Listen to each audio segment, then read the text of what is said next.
रामपुर नाम के एक गांव में भोलू नाम का एक गरीब किसान अपनी पत्नी रितु और अपने 2 बच्चों के साथ रहता था। भोलू के दिन रात खेत में पसीना बहाने के बाद भी उन्हें 2 वक्त की रोटी के लाले पड़ जाते थे।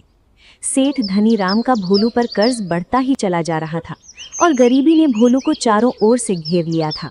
रितु, बस अब मुझसे और नहीं होता। मेरी हिम्मत टूट रही है। पूरा दिन खेत में काम करने के बाद भी कुछ नसीब नहीं होता और मजदूरी करने जाऊं तो काम नहीं मिलता। हमें ठीक से 2 वक्त की रोटी भी नसीब नहीं हो रही। बेचारे बच्चों को भी भूखा ही सोना पड़ रहा है।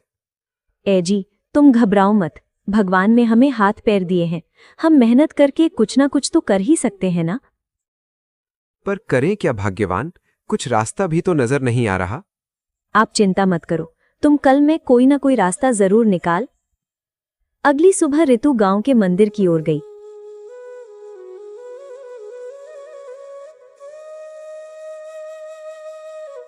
वहां पर उसने एक साधु बाबा जी को देखा जो बहुत ज्ञानी और शांत स्वभाव के लग रहे थे।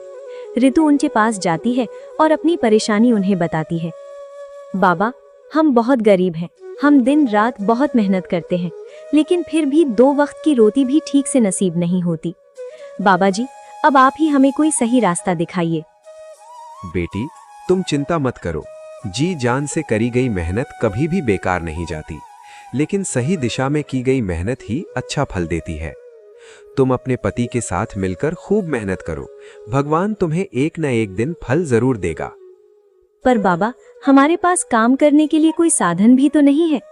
फिर साधु बाबा अपनी झोली में से एक रस्सा निकालकर पास बंधे एक बैल की ओर इशारा करते हुए बोले, बेटा, अब ये बैल तुम्हारा हुआ। बाबा जी, पर हम इस बैल का क्या करेंगे? इसे कोई मामूली बैल मत समझना। ये अपनी हद से ज्यादा काम कर सकता है।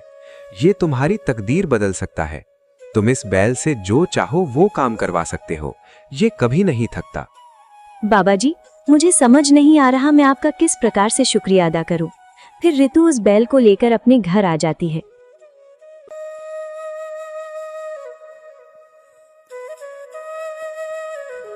अरे भाग्यवान, ये बैल तुम्हें किसने दिया? ये बैल हमें साधु बाबा जी ने दिया और कहा है कि इससे जितना चाहो उतना काम करवा सकते हो। ये कभी नहीं थकता। बस काम सही दिशा में किया जाना चाहिए, फल तभी मिलेगा। पर भाग्यवान, हम इस बैल का करें कि क्या? इससे हम इस बैल से लोगों की बजर जमीन जोत कर अच्छा धन कमा सकते हैं। भोलू को रितु का ये विचार अच्छा लगा और अगले ही दिन भोलू ने लोगों की बजर जमीन जोतनी शुरू कर दी। भोलू लोगों के एक के बाद एक खेत जोतते जा रहा था। इस समय भोलू के सिर पर मेहनत की धूल सवार थी। गर्मियों का मौसम था और धूप भी बहुत तेज थी। भोलू आराम करने के लिए एक पेड़ के नीचे बैठ जाता है। तभी उसकी पत्नी उसके लिए भोजन लेकर आ जाती है। ए जी, आप सुबह लगातार काम कर रहे हैं, अब रहने दीजिए ना। धूप बहुत तेज हो रही है, वरना आपकी तबीयत बिगड़ जाएगी। फिर वो भोलू के लिए भोजन परोस देती है।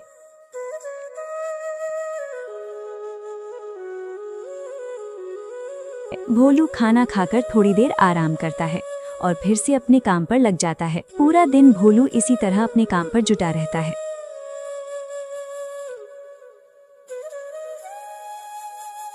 काम खत्म होने के बाद भोलू की अच्छी खासी कमाई हो जाती है। टीना और भोलू की मेहनत रंग लाने लगी थी। इस बैल की मदद से उन्हें अच्छा खासा मुनाफा होने लगा था। अब उनके खाने पीने की परेशानी भी खत्म हो चुकी थी। अब उनके घर में रोज चूल्हा जलने लगा था और बच्चों को भी पेट भर भोजन मिलने लगा था और धीरे धीरे वे अपनी कर्जा चुकाने की स्थिति में भी आ चुके थे।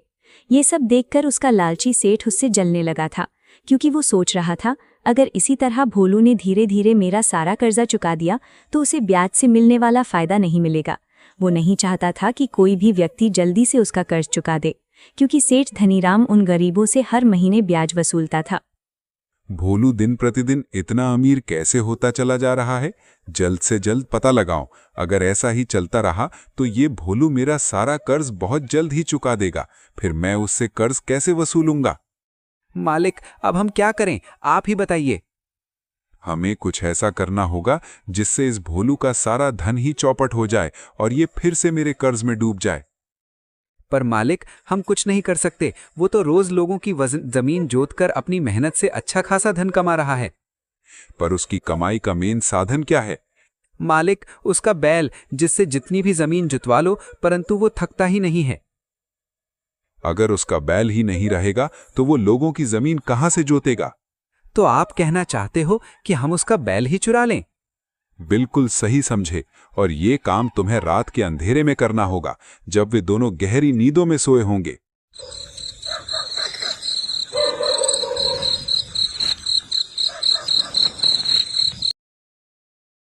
फिर जैसे ही रात होती है, सेठ के दोनों आदमी भोलू के आंगन में घुस जाते हैं। सुन, बैल को बहुत आराम से खोलना, कहीं वो शोर मचाकर अपने मालिक को ना उठा दे। हाँ, लेकिन बैल ने मुझे अपनी सींगों से उठाकर फेंक दिया तो मैं क्या करूंगा? मैं इसके मुंह पर कपड़ा बांध देता हूं ताकि ये कोई आवाज ना निकाल सके।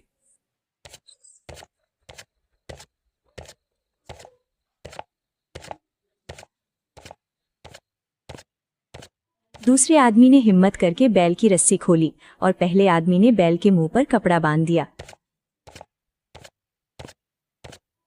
लेकिन रीतू नींदों में भी सतर्क थी।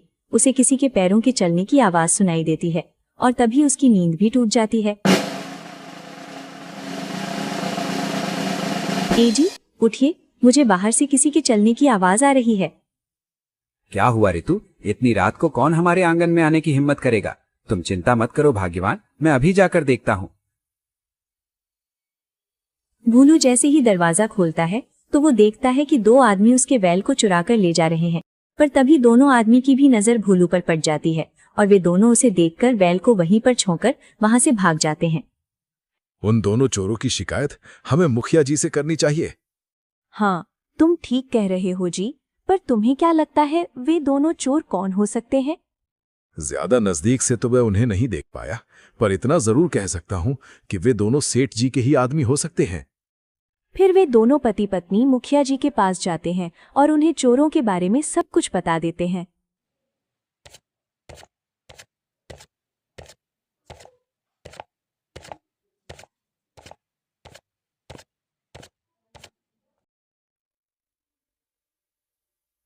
मुखिया सेठ धनीराम का अच्छा मित्र था, इसीलिए उसने सेठ के खिलाफ कोई कार्यवाही नहीं की और ऋतु से कहता है, ऋतु, जब तक तुम्हारे पास कोई पुख्ता सबूत ना हो तब तक मैं कोई भी कार्यवाही सेठ जी के प्रति नहीं कर सकता, क्योंकि ये नियमों के खिलाफ है। ऋतु और भोलू दोनों दुखी हो जाते हैं क्योंकि उनके पास कोई भी सबूत नहीं था। फिर दोनों लौटकर अपने घर आ जाते हैं और इस बार दोनों अपने बैल का ध्यान अच्छी तरह से रखने लगते हैं। रात को दोनों चारपाई डालकर अपने बैल के पास ही सोते और उस पर ही निगाह गड़ाए रखते और इधर सेठ के आदमी सारी बात सेठ से बता देते हैं। लेकिन सेठ धनीराम भी हार मानने वालों में से नहीं था। वो दूसरी चाल चलने का प्लान तैयार करता है। ऋतु, मैं खेतों पर जमीन जोतने जा रहा हूं, शाम तक लौट कर आऊंगा। अगर आज ज्यादा कमाई हुई तो आज ही सेठ का सारा कर्ज चुका दूंगा।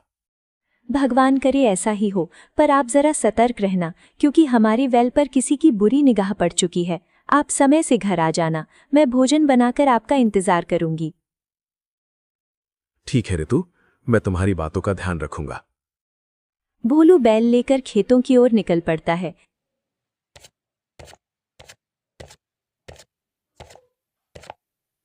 तभी रास्ते में उसे एक ठग मिलता है। ठग भोलू को देखकर मन ही मन सोचता है, इस गरीब फटीचर को तो मैं आसानी से ठग लूंगा। वैसे भी ये तो पैदाइशी मूर्ख लग रहा है। अरे ओ भैया, क्या तुम्हें अपना ये बैल बेचना है? मैं तुम्हें इसकी मुंह मांगी कीमत दूंगा, पर एक बात का ध्यान रखना, तुम्हें जो भी सौदा करना है यहीं पर करना। मैं एक बार सौदा करके चीज वापस नहीं करता। ये सुनकर भोलू का ईमान डोल जाता है और वो 10 सोने के सिक्कों में अपने बैल को बेच देता है और अपने सोने के सिक्कों को लेकर घर आ जाता है।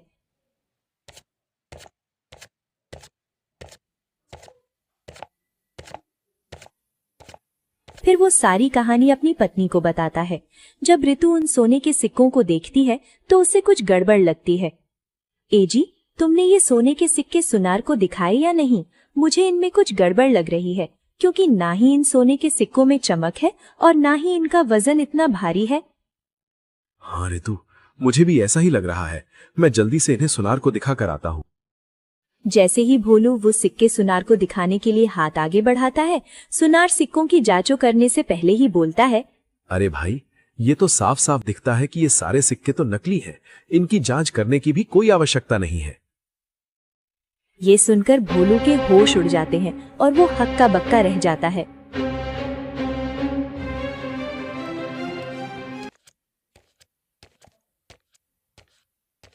भोलू जल्दी से अपने घर जाता है और अपनी पत्नी से बोलता है, ऋतु, हम तो बर्बाद हो गए। ये सारे सिक्के नकली हैं। अब हम क्या करें भाग्यवान, मुझे तो कुछ समझ नहीं आ रहा। अजी मैं तो कहती हूँ तुम्हें गांव के मुखिया के पास जाना चाहिए। अब वही हमारा न्याय करेंगे। हाँ भाग्यवान, तुम ठीक कह रही हो। फिर भोलू गांव के मुखिया के पास जाता है।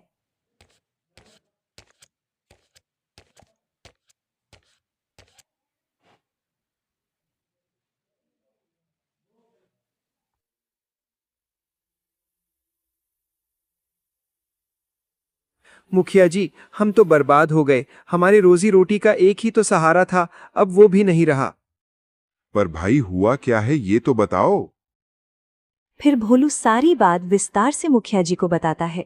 ये सुनकर मुखिया अपने नौकरों से उस ठग को अपने सामने बुलाने का आदेश देता है। थोड़ी ही देर में नौकर उस ठग को पकड़कर चौपाल में ले आते हैं। फिर मुखिया उस ठग से पूछता है, क्यों भाई, जो ये भोलू बोल रहा है क्या वो सच है? तुमने इसका बैल नकली सोने के सिक्कों के बदले ले लिया? नहीं मुखिया जी, ये भोलू बिल्कुल झूठ बोल रहा है। ये तो बता रहा है कि मैंने इसे नकली सिक्के दिए हैं, लेकिन ये नहीं बता रहा कि सौदा करते समय हमारे बीच क्या बात हुई थी। अब तुम ही बता दो क्या बात हुई थी। मुखिया जी, बैल खरीदने से पहले ही मैंने इससे कहा था कि मैं एक बार सौदा करके चीज किसी भी कीमत पर वापस नहीं करता हूँ, और इसने भी सहमति दी थी, और अब ये अपने वादे से मुकर रहा है। ये सब सुनने के बाद भी मुखिया उस ठग के प्रति ही फैसला सुनाता है। भोलू, इस तरह तो तुम्हें अपना बैल इसे देना ही होगा, क्योंकि सौदे के बीच जो फैसला होता है बाद में उसे नहीं बदल सकते। मुखिया जानता था उसने भोलू के साथ बहुत गलत किया है, लेकिन फिर भी वो इस ठग के साथ ही था, क्योंकि वो ठग मुखिया को भी हिस्सा देता था। बेचारा भोलू अपने नसीब पर आंसू बहाता हुआ अपने घर पहुंचा। अरे, ये आपकी आंखों में आंसू कैसे? क्या हुआ? मुखिया जी ने फैसले में क्या सुनाया? अब क्या बताऊं भाग्यवान, हमारे तो भाग्य ही फूटे हैं। मुखिया जी ने भी उस ठग के प्रति ही फैसला सुनाया और मुझे न्याय नहीं मिला। इतनी मुश्किलों से तो हमारी कंगाली दूर हुई थी, लेकिन अब लगता है हम फिर से कंगाली में ही डूब जाएंगे। ऋतु ने भोलू को हौसला देते हुए कहा, अजी तुम जरा भी चिंता मत करो, सब ठीक हो जाएगा। भगवान के घर देर है पर अंधेर नहीं है। फिर दोनों पति पत्नी खाना खाकर सो जाते हैं।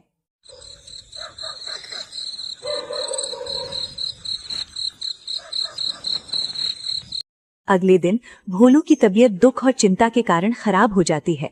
वो अपनी चारपाई पर से भी नहीं उठ पाता। ऋतु से उसकी ये हालत नहीं देखी जाती।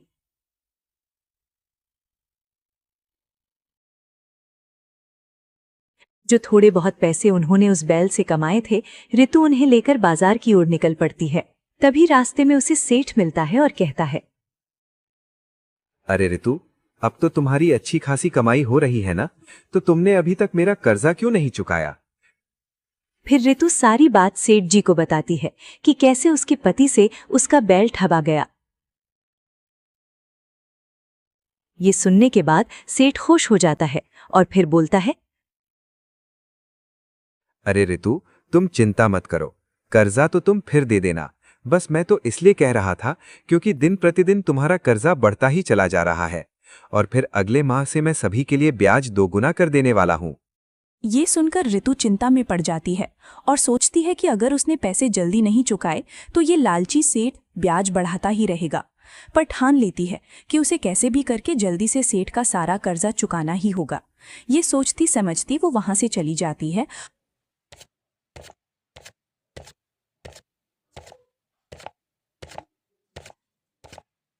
और बाजार से एक नया कम दामों वाला बैल खरीदकर घर ले आती है।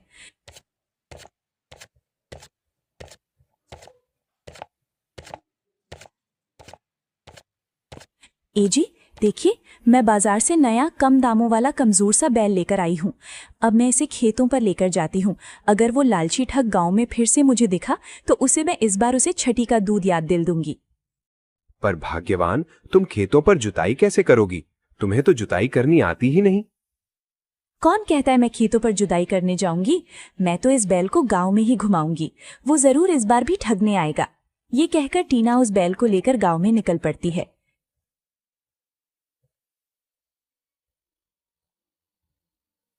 जैसा कि टीना ने सोचा था वैसा ही हुआ। वो ठग इस बार भी टीना को ठगने के मकसद से आया और बोला, क्या तुम्हें अपना ये बैल बेचना है? मैं तुम्हें इसके बदले 10 सोने के सिक्के दूंगा। लेकिन एक बात का ध्यान रखना, मैं सौदा करने के बाद चीज किसी भी कीमत पर वापस नहीं करता। ठीक है, लेकिन मेरी भी शर्त सुन लो। सिक्के जिस भी हालत में होंगे मुझे उसी स्थिति में चाहिए। ठग को ठीक से कुछ समझ नहीं आया। उसने हाँ में सहमति दे दी और कहा, ठीक है, अब इस बैल को मेरे पीछे पीछे लेकर आओ। ऋतु बैल को ठग के पीछे पीछे लेकर चल देती है और मन ही मन सोचती है, बेईमान कहीं का, खुद को बहुत बड़ा होशियार समझता है। जब सच सामने आएगा तब पता चलेगा इसे। ऋतु बैल को लेकर ठग के घर पहुंच जाती है। सेठ जी, ये लीजिए आपका बैल। अब मुझे मेरी कमाई मेरे नियम अनुसार दीजिए। हाँ हाँ जरूर, ये लो अपनी कीमत। रुकिए रुकिए मालिक, ये आप क्या कर रहे हो? नियम मुताबिक मैंने बोला था रकम जिस स्थिति या हालत में होगी आप मुझे उसी स्थिति में दोगे। अब सिक्के आपके हाथ में हैं, इसलिए नियम और वादे के मुताबिक अब आपको सिक्कों के साथ साथ अपना वो हाथ काट कर भी मुझे देना होगा। आपको ऐसा करना ही होगा क्योंकि सौदा करते वक्त तुमने खुद स्वीकार किया था। ये बात सुनकर ठग के पैरों तले जमीन खिसक गई। उसके होश उड़ गए। ये क्या बोल रही है तू मूर्ख औरत? मैं मूर्ख नहीं मालिक, बस मैं तो अपना हक मांग रही हूँ। अपना एक हाथ काटकर मुझे दीजिए। तेरी ये मजाल, मैं कहता हूँ निकल जा मेरे घर से। ऐसे नहीं जाऊंगी मालिक, अब तो मैं अपना हक लेकर ही जाऊंगी। जब तक मुझे मेरा हक नहीं मिलेगा मैं यहाँ से हिलूंगी भी नहीं। ऋतु जोर जोर से चिल्लाने लगी, अरे भाइयों और बहनों, कोई है यहाँ पर? मुझे इस झूठे और बेईमान ठग से न्याय दिलवाओ, कोई है? अरे भाई, ये तो लेने के देने पड़ गए, अब क्या होगा? अरे बहन, पहले मेरी बात तो सुनो। अब तो मैं तभी सुनूंगी जब आप मुझे मेरी शर्त मुताबिक सिक्कों के साथ साथ अपना वो हाथ भी काट कर दोगे। अरे भगवान के लिए चुप हो जाओ। मैं तुम्हें हाथ के बदले तुम्हारा ये बैल और एक और बैल और 20 सोने के सिक्के देने के लिए तैयार हूं, पर शोर मचाकर लोगों को मत बुलाओ। उन दोनों की आवाज सुनकर वहां पे कई सारे लोग जमा हो जाते हैं। ऋतु उन सभी लोगों को सारी बात विस्तार से बताती है और अंत में बोलती है, अब आप लोग ही बताओ, मुझे शर्त और नियमों के मुताबिक सिक्कों के साथ साथ इसका हाथ मिलना चाहिए कि नहीं? जरूर मिलना चाहिए भाई। कल इसी तरह तुमने एक गरीब किसान से उसका बैल लिया था। अब तुम्हें भी इसी तरह शर्त के मुताबिक इसको अपना हाथ देना ही होगा। तुम्हें अपना हाथ देना ही होगा, वरना हम तुम्हें सरपंच जी के पास लेकर जाएंगे। सरपंच का नाम सुनते ही उसका चेहरा खुशी से खिल उठा। हाँ भाई ठीक है, मैं सरपंच जी के पास चलने के लिए तैयार हूं। अब वही मेरा न्याय करेंगे। ऋतु और तूलाराम इस समय सरपंच जी के पास पहुंचे, जो कि तूलाराम से मिला हुआ था। ऋतु ने सारा किस्सा सरपंच जी को सुनाया, लेकिन इस बार सरपंच जी चक्कर में पड़ गए। वो सोच रहे थे, अगर मैं तुलाराम का साथ दूंगा तो लोग मुझे अधर्मी, अन्याय करने वाला और जाने क्या क्या सोचेंगे, और अगर ये बात महाराज जी तक पहुंच गई तो मेरी खैर नहीं। सरपंच ये सब सोच ही रहा था, तभी ऋतु बोलती है, क्या हुआ सरपंच जी, आप किस सोच में पड़ गए? मुझ गरीब का न्याय करो हुजूर, मुझे मेरा हक दिलवाइए। सरपंच बेचारा अपने मित्र के लिए कुछ न कर पाया और उसे कहना ही पड़ा।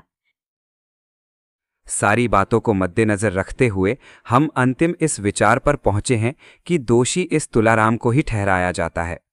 तुम्हारा हक मांगना जायज है, पर बेटा मुझे ये बताओ, तुम एक इंसान के हाथ का करोगी क्या? क्या तुम इसके बदले जो कुछ तुलाराम दे रहा है वही ले लो? तो ठीक है, अगर इसे अपना हाथ नहीं देना तो इसके बदले मुझे 50 सोने के सिक्के और 2 बैल चाहिए। बोलो, इसे मंजूर है? नहीं, मुझे इसकी ये शर्त मंजूर नहीं। इतनी बड़ी कीमत मैं नहीं दे सकता। तो फिर ठीक है हुजूर, अगर इसे अपने हाथ से ज्यादा अपने धन से प्यार है तो आप कृपया कर मुझे शीघ्र ही इसका हाथ कटवा कर ही दिलवा दीजिए, क्योंकि घर पर मेरे पति मेरा इंतजार कर रहे होंगे। तुलाराम, शर्त के मुताबिक तुम्हें ऋतु की मांग पूरी करनी होगी या फिर अपना हाथ देना होगा। यही हमारा फैसला है। अब मर्जी तुम्हारी। तुलाराम को मजबूरन 50 सोने के सिक्कों के साथ दोनों बैल टीना को देने पड़ते हैं। ऋतु खुशी खुशी अपने घर आ जाती है और सारी बात अपने पति को बताती है।